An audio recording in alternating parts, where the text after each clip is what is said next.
मैं माफी चाहता हूँ आप लोगों से हाथ जोड़ के, मैं माफी चाहता हूँ आप लोगों से हाथ जोड़ के, बिना पूछे मैं एक पार्टी में शामिल हो गया। मित्रों नमस्कार, मैं अनिरुद्ध विश्वकर्मा, आप देख रहे हैं हिंदुस्तान स्वप्न। बिहार में अप्रैल में विधानसभा का चुनाव होना सुनिश्चित है।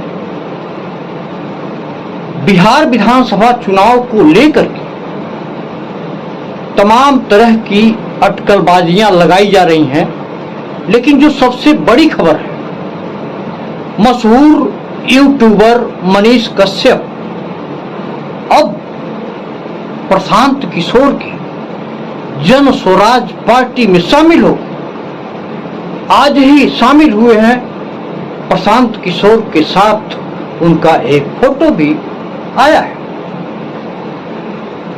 पीएमसीएच में यूट्यूबर मनीष कश्यप की जब से पिटाई हुई, तब से बीजेपी से काफी नाराज चल रहे थे। इसके पहले वह बीजेपी में शामिल थे।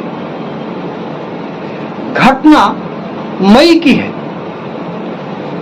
जहां उनके साथ पीएमसीएच के डॉक्टरों ने बदसलूकी किया था। 3 घंटे उनको बंद करके पीटा गया, उनके साथ बदसलूकी किया गया। मित्रों, पीएमसीएच में किसी मरीज की पैरवी के लिए गए थे। वहां बातों बातों में कहासुनी हो गया और जूनियर डॉक्टरों ने बुरी तरीके से मनीष कश्यप को पीट दिया। मैं माफी चाहता हूँ आप लोगों से हाथ जोड़ के, मैं माफी चाहता हूँ आप लोगों से हाथ जोड़ के, बिना पूछे मैं एक पार्टी में शामिल हो गया। मैं माफी चाहता हूँ। मैं अब आप लोगों के लिए लड़ूंगा, जिंदा जब तक रहूंगा तब तक लड़ूंगा। मेरे पीछे तो सब पड़े हैं, कफन बांध के निकले हैं। साला इन लोगों को बदल के रख देंगे, आप वादा करते हैं, और एक बिहारी का वादा है, और मारेंगे ऐसा प्रहार कि याद रखना तुम लोग बदल जाओगे पीएमसीएच वालों, और साथ में स्वास्थ्य मंत्री मंगल पांडे बदलोगे तुम, याद रखना। 3 घंटे बंधक बना करके रखा। सूत्रों की माने तो कुछ बीजेपी के बड़े लीडर और कुछ अन्य सामाजिक कार्यकर्ताओं ने मनीष कश्यप को छोड़ाने के लिए सिफारिश किया। तब मनीष कश्यप को वहां के डॉक्टरों ने छोड़ा। अब मनीष कश्यप जन स्वराज पार्टी में शामिल हो गए हैं। मनीष कश्यप के जन स्वराज पार्टी में शामिल होने के बाद प्रशांत किशोर का बयान आया है।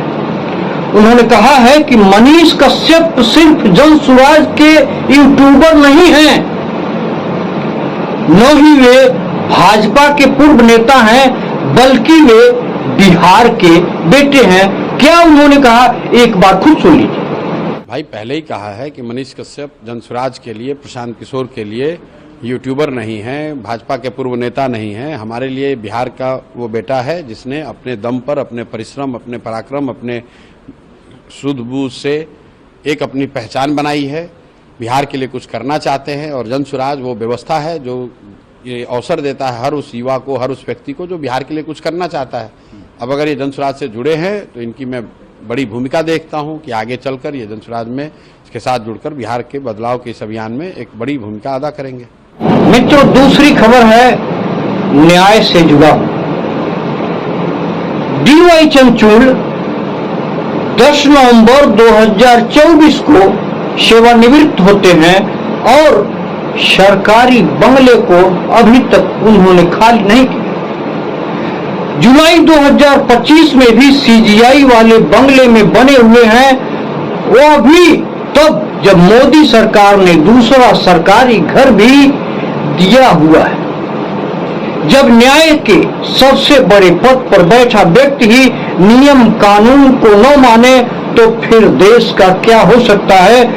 पूर्व मुख्य न्यायाधीश सीजीआई डीवाई चंद्रचूड़ बेटियों के स्वास्थ्य और अलाटेड दूसरे सरकारी घर के रिनोवेशन के पूरा नहीं होने की वजह को कारण बता करके सरकारी आवास छोड़ नहीं रहे हैं। इसके लिए सुप्रीम कोर्ट में एक याचिका भी दायर किया गया है कि इतने दिनों तक किस तरह से ये सरकारी आवास में रह सकते हैं। कुल मिलाकर के सीजीआई डीवाई चंद्रचूड़ को 7 महीना हो गया रिटायरमेंट होते, सेवानिवृत्त होते, लेकिन 7 महीने के बाद भी उस सरकारी आवास को कब्जाए हुए हैं, उस सरकारी आवास को छोड़ना नहीं चाहते।